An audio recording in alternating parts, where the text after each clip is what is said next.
on his way in. I will go ahead and get started. So my screen, you can see that okay, I assume? Mm-hmm. So I'm going to go ahead. I've got a loan all queued up. This is our landing page, our home page. Are you guys familiar with Docutech and generating documents through Docutech already? Yeah, Docutech is our Docutech compliance piece. So I'm going to go ahead and go into the existing loan screen. Again, I've already queued up a loan. I've sent it through, and I've already entered a lot of the information. So I've already selected the investor, I selected lender, I've selected a specific loan program. I have gone through already in my institution. I have the fee screen enabled, and I've already reviewed my fees. I did go to the complete data screen, which I think is what you were talking about, where you normally land after you've come through from the LOS.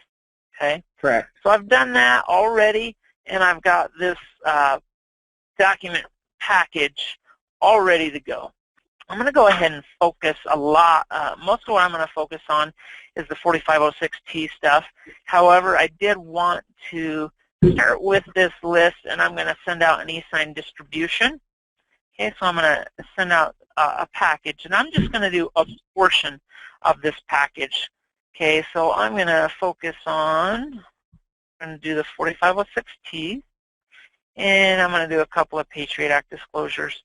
And I did the Patriot Act disclosures just because they're ink-signed documents. And generally that's what I do so that as you work through the e-sign workflow that you can see that. So I'll go ahead and send this out for e-sign.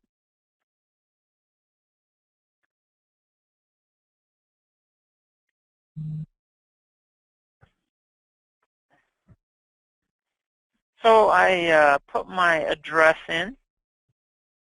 I'm going to go ahead and go to my email and try to work through the e-sign of this. So here's the email notification that was sent out, just an invitation to e-sign documents. I'm going to go ahead and click that link. We're going to go ahead and work through the e-sign process quickly. That is just your warning screen. Your signers may or may not see this screen based upon how you choose to configure it. I have some configuration enabled, some security enabled to be able to test the signer, make sure that they belong on that loan. I've got the loan amount. This is configurable, and you can have any number of data points that you would ask a signer to verify that they know something about that loan, that they're supposed to be in there. I'm going to go ahead and confirm my identity with that piece of data. I go ahead and consent. I will review my documents now that I've given consent. In my review, it might be longer than most. I'm going to go ahead and breeze through these documents real quick. After I have reviewed the documents that I selected, it was just a couple of those docs, I have my CHARM booklet configured to display and be reviewed as well. And then in addition to that, I also have a toolkit to be reviewed in the review process. Again, that's a configurable option. You don't have to have it configured that way. That's just the way I've got mine configured. I'm going to go ahead and e-sign documents now. One of the first things I'd like to call out, this is the 4506T, and this is the attestation clause. The pesky attestation clause that was added to the September 2015 revision.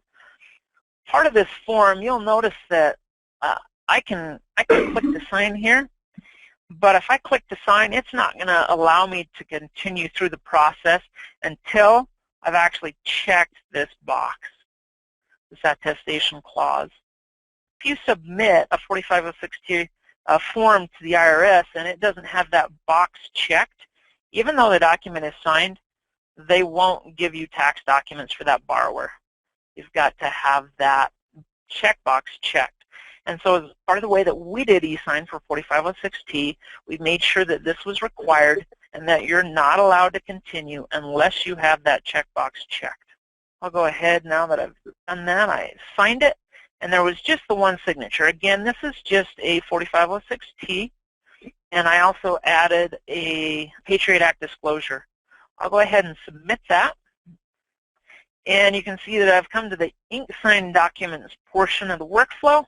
You can see that this next button, it's disabled. I'm not allowed to continue. And if you read through the documentation, this message here, you've got to print those documents, and presumably you would print those documents, you would sign them, and then you would return them to your vendor.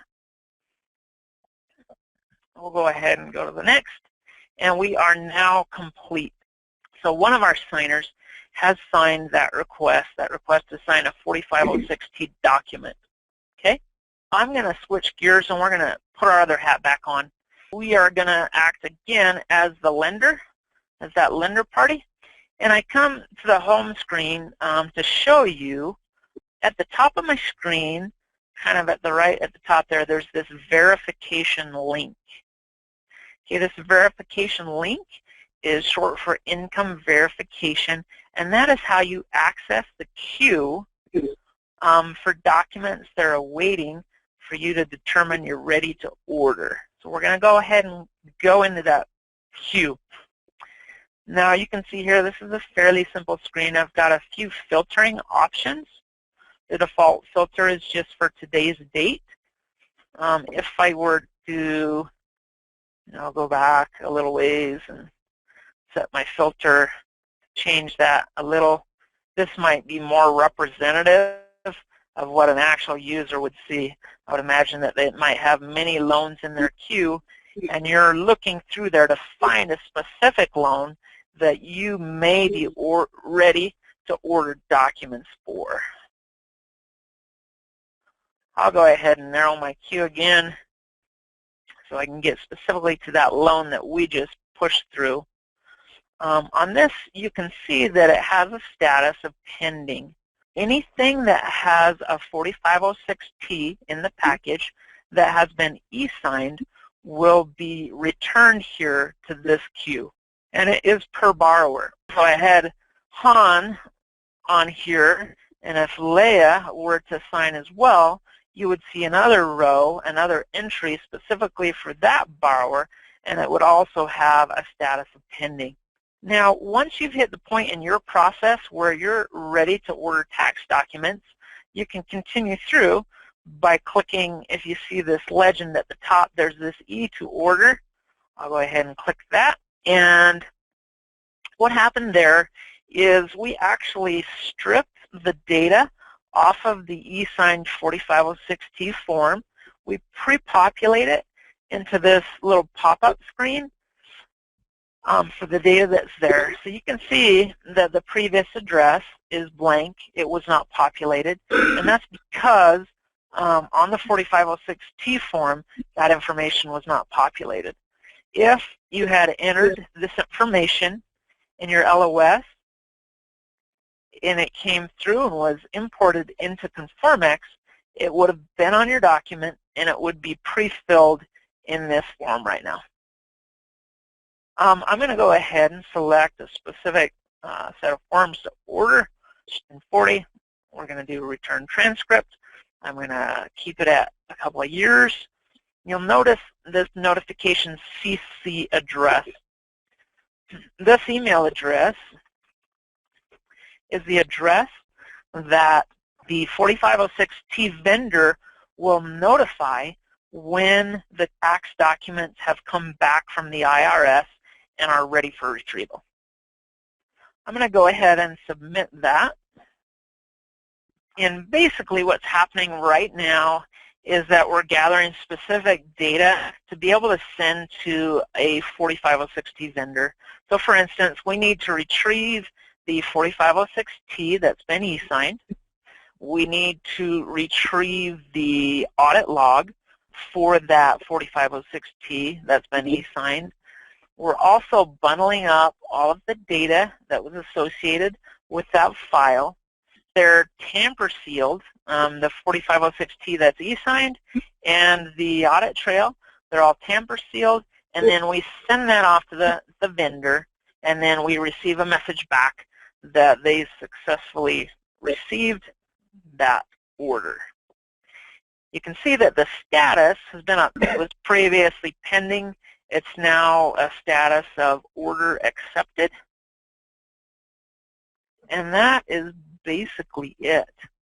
That file is now sitting at a 4506D vendor, Veritax in this case, and Veritax will do what they need to do on their side, submit it to the IRS, and then when it's completed, again, you'll be notified via the email address that was entered. You're then able to log in using your Veritax account to that specific loan, and then you're able to retrieve those tax documents.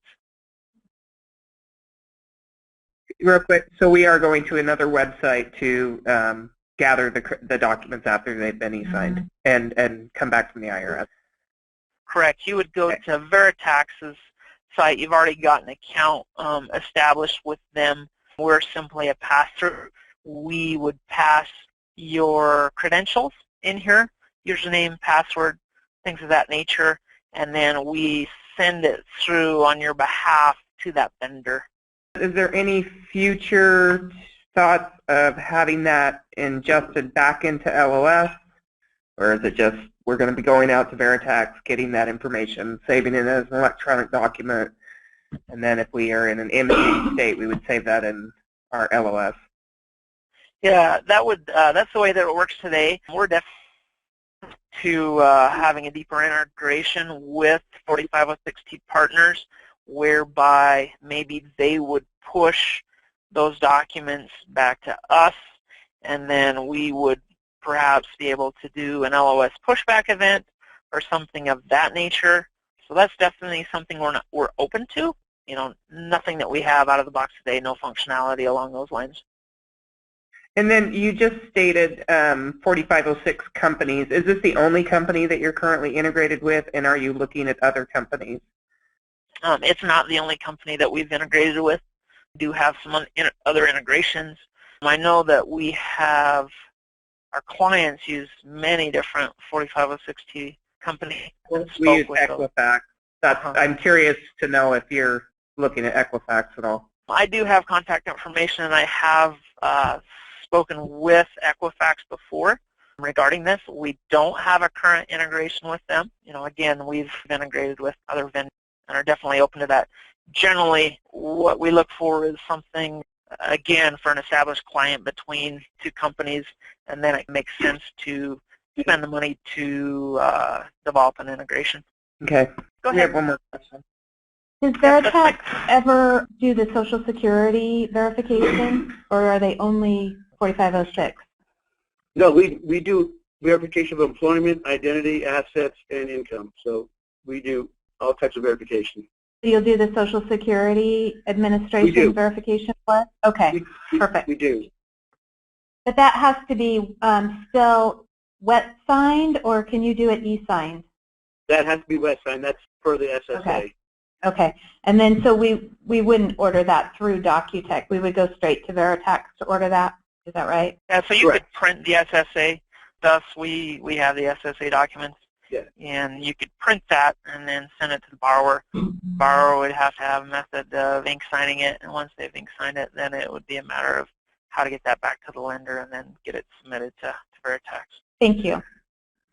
One other thing I wanted to look at real quick, and this is the packaging of the document. So we've got a 4506T that's been e-signed, and then we've got the audit log also.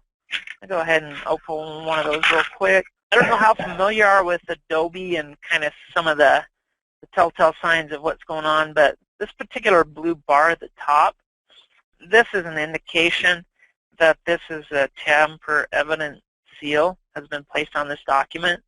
So for instance, if I were to try to go in here and try to modify or edit anything, I don't have the ability to do that because it's got a tamper evident seal. The reason I bring that up is in order to submit your documents to a 4506T vendor, you've got to have a tamper evident seal on that. Any other questions? What happens to the documents that don't get e-signed? Just sit in the queue. Yeah, they never actually get to this queue. So on the, stepping out of the 4506T scope, what happens is we're able to automatically drop disclosure packages to our mail fulfillment. For instance, based on some lenders give them a day, some give them 2 days on disclosures that have a 3-day timer on them. Just depending on how the lender wants to be configured, we could automatically drop it to our fulfillment center. And it would print there, we would stuff those envelopes, and then they would be mailed out a hard copy. So we have fulfillment services, and then based on how you'd like it, that's what would happen. It might be you instead receive some of our notifications so that you know on your side that, hey, they haven't e-signed this in a timely manner, and then it might kick off some type of a manual process on your side where you go track down that borrower however you normally handle those scenarios to make sure that they've been disclosed. Any other questions? I don't think so. No. All right. Well, we really appreciate your time today, guys. We appreciate yours. No problem. I will be in touch with you soon. Thanks, guys. Thanks, guys. Talk to you later. Bye. Bye.